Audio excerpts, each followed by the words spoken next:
College Admission Secrets. My name is Coach Tony. We've been helping students for 14 years, but before that, I served as one of UC Berkeley's external admission readers. I read apps every single day. I scored it a yes or a no. I read 10, 20,000 applications. In that time, I pretty much understood, hey, the yes kids have this in common. That's what we teach you guys here in this group. And we tell you guys to avoid all the no things. So that's the biggest thing there. Today's topic, we're going to talk about our UC application intensive from this past weekend, some takeaways and some lessons. We've been doing this every single year for the past 4 years now. Is a college application intensive. We will help your child start and finish their entire UC or Common App application in just a weekend. So as long as they follow all the guidance, they should be able to complete by day 2. You guys can see the picture right there. It was like the dream team that was there. You have Coach Art in the left, Coach David in the middle, Coach Tony on the right side. So we had a bunch of fun with all of our Bay Area families. We helped them with their UC applications this upcoming weeks. Today, our goal is to give you guys a takeaway, some top lessons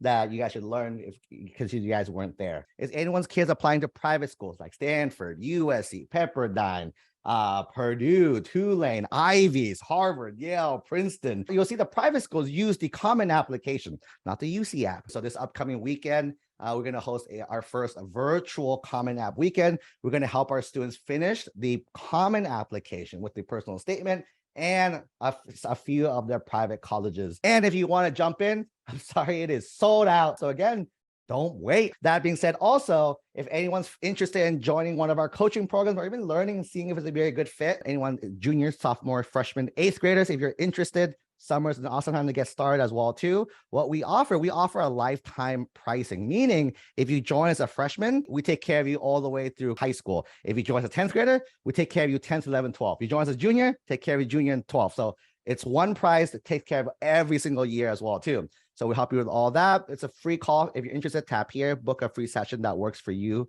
I'll connect with you on that call. We're gonna have some fun. For our seniors and everyone else, but mainly our senior families, if you guys are worried about money, how do I pay for money? Coach David runs a financial aid program. He's offering free consults to see if he can help you guys out. If he can, he can share what options you have. If you guys can't, that's that. He's told me like the families who make over $1 million. So if you guys make over $1 million a year, probably can't qualify as well too, but you make less than $1 million, you're probably good to go. He'll help you get at least $20,000. You go ahead and book that call here. And the last announcement today before we get started for this training is, again, last week, I started reaching out to folks, but we are helping launch a math program. So for anyone taking AP Pre-Calculus, AP Calc AB, or AP Calc BC this upcoming year, feel free to drop your email or text me. If you're interested, just text me founder to this number. It's my phone number as well too. Go ahead and do that. We are launching separate from college admissions. We're launching an online math tutoring program for AP Pre-Calc, AP Calc AB, and AP Calc BC. Here's the format.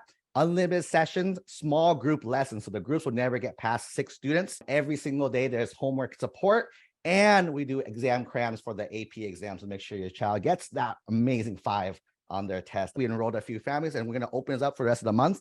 Anyone who wants to get started on this program, it's only $150 a month. So go ahead and text me or email me. We'll get you guys started. We will launch officially to the public. So this is like just a soft launch for our own families in this program, but we launch to the public next month. It'll be $350 a month there. With that being said, tip number 1, only use one app for all of your colleges. The UC apps use only one app for all the schools. A lot of people thought like, hey, I'm applying one app to UCLA, one app to Berkeley, one app to UCI. No, it's only one application that you fill out, and then they're gonna send all that to all the schools, right? So kind of like a pro tip there, don't specify a specific school inside of your application itself. A lot of people like to do that. I was like, I want to go to UCLA because XYZ. Keep in mind, if you're applying to multiple schools, the multiple schools will see that as well too.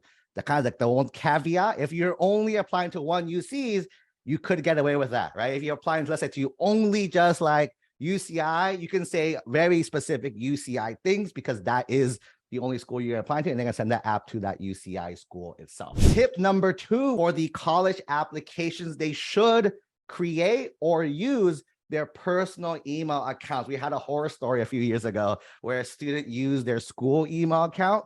And then so schools every year do something a little different. So some schools are very nice. They let you use the school email to the end of summer so you can kind of migrate. Some schools cut it on the last day of school. So you guys know when you guys apply to schools, you get a lot of emails, yes, no's. Once you get in, you got lots of emails about your housing, your transcript and everything, and a bunch of like forms for you to fill out in the summer. So because of that, you need to get all the email access as well too. So what this student did, because they used their school email, it was shut off. So pro tip, definitely don't use your school email when it comes to college admissions related things. We highly recommend using an email just for colleges. That's a really good question in the chat right now that says, hey, can UCs see if you apply to other UCs? And the answer is no, they did not. For me as a Berkeley reader, I couldn't tell if this is the only school the student applied to or if they apply to multiple schools. Every school is independent. They don't talk to each other. Plus, there's no time. It's enough time to barely read through the apps multiple rounds and get decision. Schools don't coordinate that as well too. What happened one year when I was reading apps is a student on the first line says, I want to go to UCLA because blank. So I knew they applied to UCLA, but they also applied to Berkeley, but it didn't really match up. They talked a lot about UCLA, not enough about Berkeley. For me, I gave that student a no. So again, pro tip, keep it broad enough that is not very school specific. Tip number 3, spend a lot of time on the personal statement because that's the most important thing. All the weekends, by the way, for anyone who's coming to any of our college application intensive events, we have it structured the exact same way. There's 4 kind of quadrants, right? The Saturday morning from 9 to 12 is session 1. We have Saturday from 1 to 4 is like session 2. Sunday 9 to 12 is session 3. And then Sunday 1 to 4 is session 4. So there's 4 sessions that we host for our weekend events. Session 1, we talk about the personal information, the academics, the activities, and we start brainstorming for the PIQs. Session 2, session 3, and session 4, we work on the PIQs. With that weekend alone, we spent 75% of the weekend making sure the PIQs are perfect. The reason why is that, again, when it comes to the admissions process, right, there's 3 main factors, right? There's the academics, the activities, and the application, or for us, like specifically the PIQs. It's disproportionate that the PIQs are going to play a huge factor in the whole game itself. For us, again, we want to spend as much time on the PIQs as possible, because if someone has really good grades, really good activities, but an okay PIQ, they probably won't get in. But let's say they have a decent grade, decent activities, and amazing PIQs, that's going to help the student. That's why we spend so much time on the PIQs. For those attending their Common App weekends, the different version, that's the personal statement. That's tip number 3. Tip number 4, we have all of our students put everything on a massive Google Doc, because a lot of people put it on different things, Word docs, and they start putting on the application. They like answer on the actual application itself. The issue with that, old school, internet dies, you lose all the things is one, but you can't go back and see the history of everything. So what we have our students do, we have it use Google Docs. That means any computer they log onto, they can go ahead and access their documents as well, right? We have our students edit everything here. And once they are ready to submit, we have a UC application workbook. By the way, those who do not have it yet, let me know. I have our team send you the copy. We have a UC application workbook where we have literally line by line every single question that the UC app is going to ask you. So we have it in a Google Doc form. So when we have our students do, we have the students fill out that Google Doc, literally every single line. So when they're ready, they can just copy and paste everything in. And for a Google Doc, from our perspective, our students share it with us. We see the information. We can go in and edit directly on their thing as well. We can put it on like Google Doc suggestions mode, so the students can see what we edited, how we edit as well too. So they can see that. It's really, really useful for app season when students are working on their PIQs, because you'll find out it's not really what you write, it's how you write everything. That's pretty much what we're going to talk about later on. It's the how, right? A lot of people focus on the wrong things. We can help our students kind of craft that message there. That's tip number 4. We have a really awesome question here. One of the families started the UC workbook, but didn't see a section for adding summer classes at other schools. Where do you put that information? So there's a section where you can add your schools to your high school specifically. BYU, UC Scout, they're high schools. So that's something we taught as well too. So secret little lesson for you guys, 5.5, right? 5.5 or 4.5. These are high schools. So you're going to add like UC Scout, the high school UC Scout. You're going to add the high school BYU. So you're going to have those, and then you submit those as a high school, and then it'll let you add the classes. So for you, if you work in the workbook, to kind of copy the sections of the high schools and the classes, and you just redo that for each of the schools itself. That's gonna be the big thing there. Tip number 5, with the academic section, we tell you guys I'm really big on dual enrollment. You guys know that. I've been pushing that every single time I can. I slowly slip in dual enrollment. But then your high schools, by the way, your counselors kind of hate me for that, right? They're like, no, you can't do it, blah, blah, all these things. And even more, they say, hey, we're not going to put that on your high school transcripts. That's kind of the biggest rebuttal they get. We tell families all the time, don't worry about it. Don't worry about it. The reason why we say don't worry about it is on your application, there's a section for high school grades. There's also a section for colleges you attended and college classes you completed. That's the key there. I don't need the high school to acknowledge that we did the college classes. I'm going to be able to share that with the college themselves that I took a college class. Most of us are taking college classes. We don't really need it for college credit. We are doing it because we want to add the rigor to our schedule itself. Only put your high school classes under high school. Any dual enrollment, concurrent, college, anything college, you put that under the college. What you're doing is you're adding your high school grades in the high school classes, which is high school, and you put in your college classes, college grades under college as well too. Everything at this point is all self-reported. You're not sending transcripts in yet. You're not doing anything official yet. You're just inputting everything in. In June 2024, once you get into that school, you're done with high school as well, you have your official transcripts. Then you will submit your high school transcripts to the college that you're going to and submit your college transcripts to the school that you're going to as well too. Those are the two things you will be sending off. So literally a year from now, that's like homework for you guys to work on next summer. Tip number 6, with the activities section itself, the biggest tweak we did with all of our students who are there is you want to quantify everything. Here's an example of that. So for example, with students who say, I ran a club. I'm like, cool. How many people in the club? Because you can say I ran a club or I ran a club of 25 people. I ran a club with 100 people. Each of those 3 things give different context, especially for example, when you're competing. I competed in a regional tournament versus I compete in a regional tournament with over 2,000 participants. Or given even more context, I went 3rd place out of 5,000 people. Huge contrast in things only because you added quantity. So definitely quantify everything that you guys have done.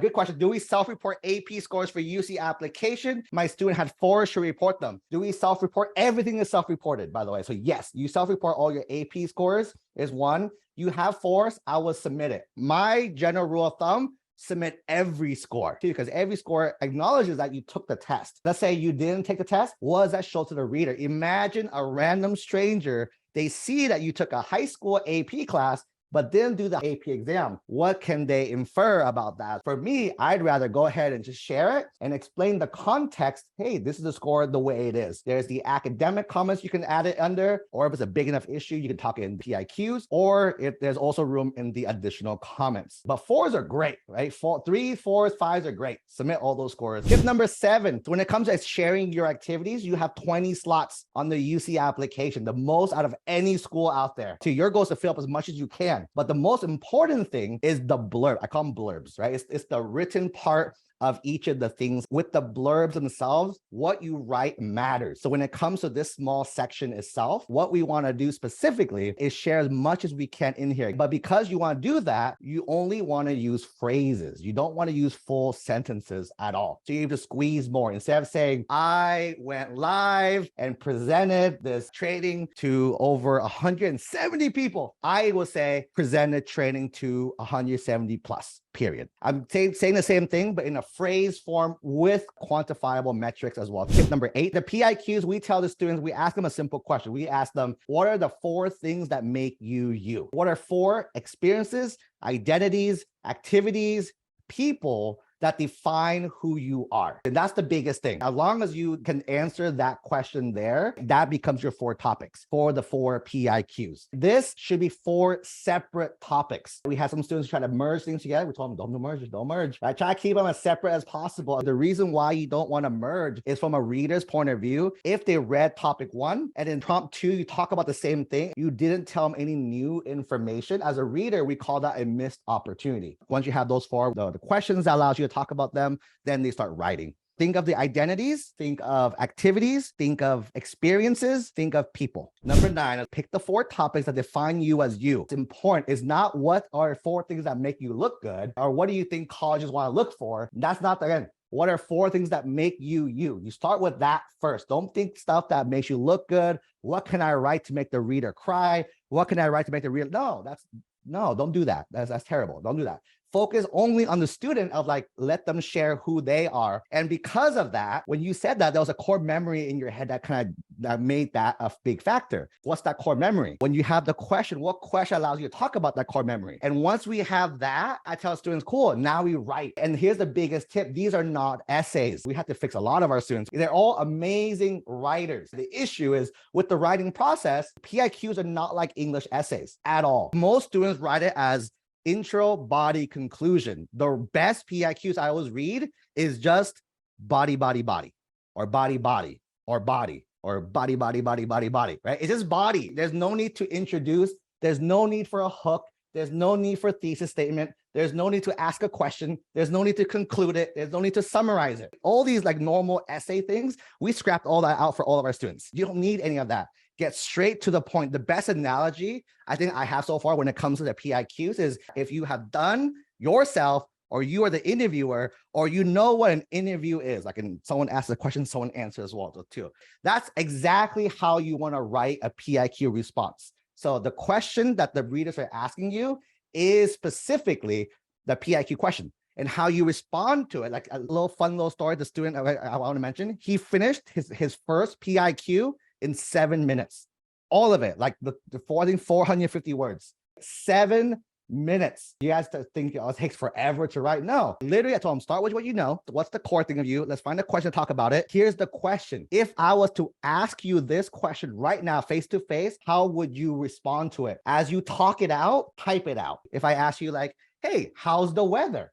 I would not say the sun was rising from the east and then the sparkles of, no, don't do that. Don't do that. You just tell them it was hot. You guys are overcomplicating the whole process. It's 7 minutes. How fast was that? Multiply 4, you can finish the whole thing in a day. You answer as a response. It's supposed to be simple. Students who are good writers, by the way, overcomplicate this process. Is the kind of the big thing there too. Tip number 10, PIQ is one of the biggest things our team did. Our weekend events are like lecture and workshop, meaning we lecture, we tell you guys, line 1, write this, line 2, write this, line 3, and we go through each line. And then we say, cool, break in like workshop mode. Our teams went one-on-one with each student. Each student got to work with myself. Each student got to work with Coach Art. Each student got to work with Coach David multiple times. All we do, by the way, is your kid, your student has all the answers. There's nothing we say that like, hey, do this. It's basically, all we did was extract it from the student's brain. The most important question to ask is why. The student says, hey, A is B made me who I am. I ask why. And the student says, oh, because of X, Y, Z. I'm like, cool, why that? And they say, oh, because blah, blah, blah, blah. I'm like, okay, why is that important to you? And they keep answering all these why questions. So I said, the best way to think about it is you have a little version of yourself, a 5-year-old version who keeps asking why. The reason why this is very important is you're digging down to the core emotions, the core reasons of who you are. On these PIQs, what people get wrong is they talk about the what. They try to story tell the whole time. The reader doesn't learn anything besides the story. It's like a fun like read, but there's nothing the reader learns about the student. Where the real stuff we learn is the how and the why. The what is the first part. We tell students, what's that thing you want to talk about? That is only 25, 30%. That's it. People spend the whole prompt writing the whole thing. No, only 25, 30% is the actual what, the context. That's why you don't have a lot of room to share a story, that top part there. The rest of the PIQ should be the impact of that story, that thing, that activity, that identity, that thing on you specifically. That's the how, that's the why. We focus on that part again, because hypothetically, 2 students can have the same grades. 2 students could have the same activities, but what sets them apart is the motivation, the reason why they do what they do. That's the big thing. Tip number 11 is the additional comments. So save this to the very end. It happens in between. We told our students to completely ignore it. But once they finished the whole thing, we went back to it and we told them, cool, now that you have like the rough draft done of everything, what haven't you shared yet to the reader? Keep in mind, when the reader reads your application, again, with a lot of our students, we got to work with, like I got to know a lot of students 2 days worth, right? They're all amazing students. They're going to do big things in the world, right? Regardless of where they go. With our coaching students, I'm with them for years as well. I really know who they are as well too. The issue is that readers, when you submit your apps, you got 5 minutes. They're going to read through your thing 5-10 minutes max, and that's it. So in that 5-10 minutes, your goal is to show the reader that you deserve a spot at that school. That's why everything you want to overshare, over communicate everything on your entire application itself. And the additional comments allows you to talk about that. One last tip, number 12. If you guys noticed, and kudos, by the way, if you've been with me for over a year, if not multiple years. If you guys noticed, last year, we only did a UC app intensive. This year, we call it the UC and Cal State app intensive, because our students were able to finish the UC and Cal State apps in one weekend. And it's like, how did you make that happen? And the reason why we're able to do that is if you finish your UC application, you are also done with your Cal State application. The UC app has the personal information. The Cal State asks for the exact same things. The UC tells you to add your classes. The Cal State asks for the same thing. UCs, you add any college classes. Cal States ask for the same thing. UCs ask you for activities and PIQs. Cal States do not have activities. They do not have any PIQs or responses. Once you finish your UC app, it takes like 15 minutes to copy everything over to Cal State, and you're done. Submit, and you're good to go as well too. That's it. So that's been the recap for you guys. Go ahead and register for our app intensive event if you haven't registered for that yet. If you're a coaching student, by the way, remember, you don't use those links. We have a special link for you to use inside our Discord. So use that link instead. If you guys want to book a free session with me, so we can see if we can help your family out these next years, go ahead and book that. Financial aid, if you're interested in free money, book a call with Coach David. Links in there as well too. And anyone whose kid is taking AP Pre-Calc, AP Calc AB, AP Calc BC, and would like to do the math program that we're launching, go ahead and text me whatever I said in the doc, right? Text me that or email me that, and I'll help you guys get started with that. That's pretty much it. Have a great week. Again, mark your calendars next Tuesday. I'll be back. I'll be here. Come hang out with me again next Tuesday.